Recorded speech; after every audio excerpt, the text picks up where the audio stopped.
Guys, welcome to my YouTube channel. Date আজি 17 November, time হৈ গ'ল 9:31. Nifty cap down খুলি upside গৈ আছে. ৱেইট কৰি আছো, এতিয়ালৈকে ট্ৰেড লোৱা নাই.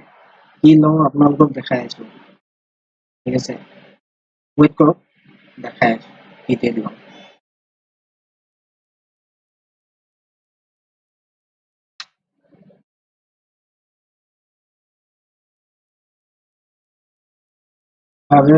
কি আপসাইড এটা মোমেন্টাম কৰিব লাগে, ওকে ৱেইট কৰি আছো. ভাল ছেটআপ বহিলে লৈ ল'ম.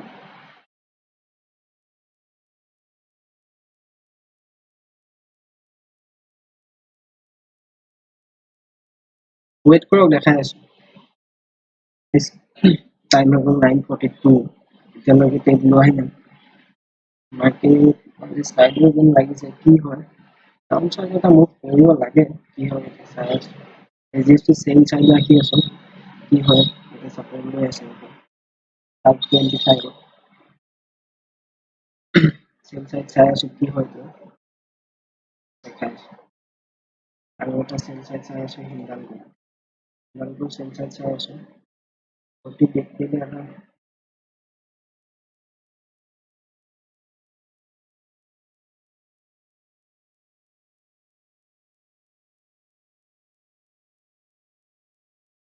এটা কৰিছে, কি হয়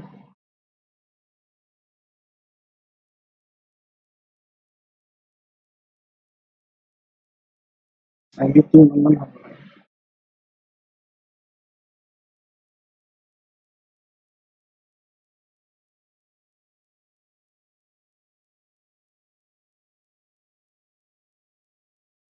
ভালকে ক্লজ কৰিব দিয়ে. ইমান কোৱান্টিটি 75 কোৱান্টিটি লগোৱা হয়.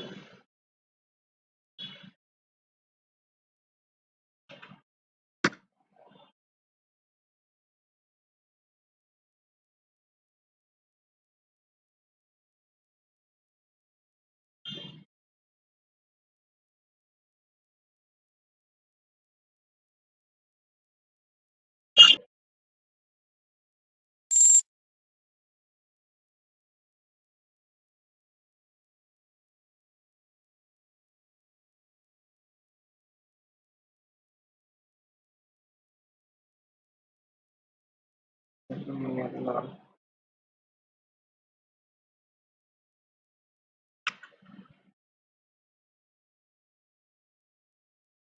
ৱেইট কৰক, দেখাই আছো. তাতো স্কিল কোম্পানী ডাউনে চলি আছে এইকেইদিন. এই মেটেল কোম্পানীবোৰ ডাউনে চলি আছে. আৰু ইয়াতো অপেন এডুকেল ফাৰ্ষ্ট কেণ্ডেল অপেন এডুকেল 5 মিনিটৰ কেণ্ডেল অপেন এডুকেল হাই বনাইছে.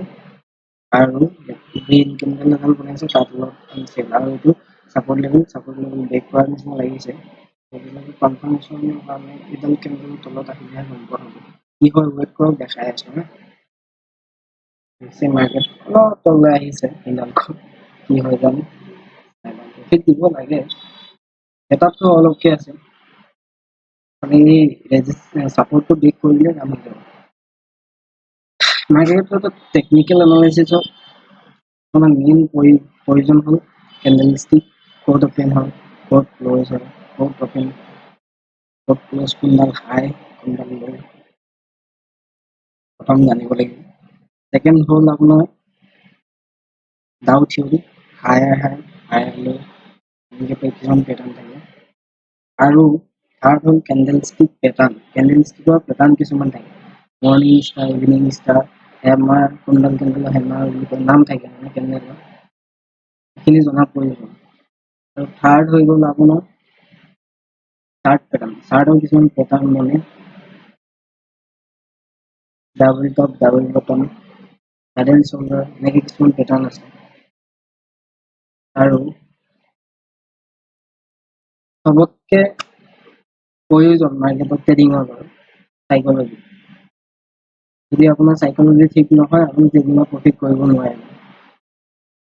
যিমানে ধৈৰ্য লাগিব মাৰ্কেটত ট্ৰেডিঙৰ বাবে। অভাৰ ট্ৰেডিং ট্ৰেডাৰৰ বাবে একেবাৰে বেয়া বস্তু হ'ল অভাৰটেকিং। কিছুমানেতো দিনটোত 10টা 20টা এনেকৈ এক্সিকিউট কৰে, কিন্তু লছতে থাকে। আৰু যিমান সোনকালে পাৰে লছটো সোনকালে কাটিবলৈ চেষ্টা কৰোঁ। আৰু পজিশ্যন চাইজিংটো বহুত ইম্পৰ্টেণ্ট। আপুনি দিনটোত কিমান এক্সেল ল'ব আগতে ডিচাইড কৰিব লাগিব। বোলে মোৰ কেপিটেল 10,000, মই 200 ৰিক্স ল'ব পাৰিম, 200 ৰিক্স ল'ব। তাতকৈ বেছি ল'লে ৰাতি আপোনাৰ চিন্তা লাগিব, টোপনি নধৰিব।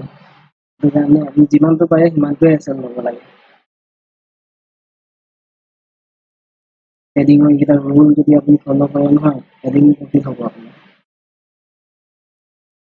আৰু ডিচিপ্লিন একদম মেইনটেইন কৰি ৰাখিব লাগিব, চলিব লাগিব।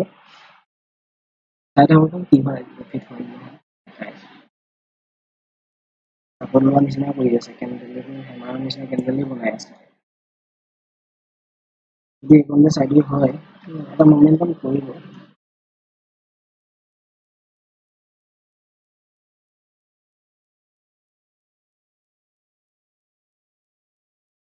ৱেইট কৰক, দেখাই আছোঁ। সময় হৈ গ'ল 2:40। মই এক্সেল কেতিয়াবাই হিট হ'ল, ট্ৰেডিং চব লছ হিট হৈছে। ট্ৰেড কৰি মই 41ত মই ট্ৰেড কৰি ৰাখিছিলোঁ। আৰু ইয়াত মই 120 এড কৰি বুলি ভাবিছিলোঁ। এডটো নহ'লে ইয়াতো বাউন্সটো গুচি গ'ল। এক্সেল হিট হ'ল আজি, কালি এক্সেল হিট হৈছে। দেখিছে ট্ৰেডিং কৰাৰ কাৰণে 176 লছ হৈছে। অভাৰ ৰিস্ক মেনেজমেণ্ট, প্ৰব্লেম নাই। ঠিকে আছে, থেংক ইউ গাইছ।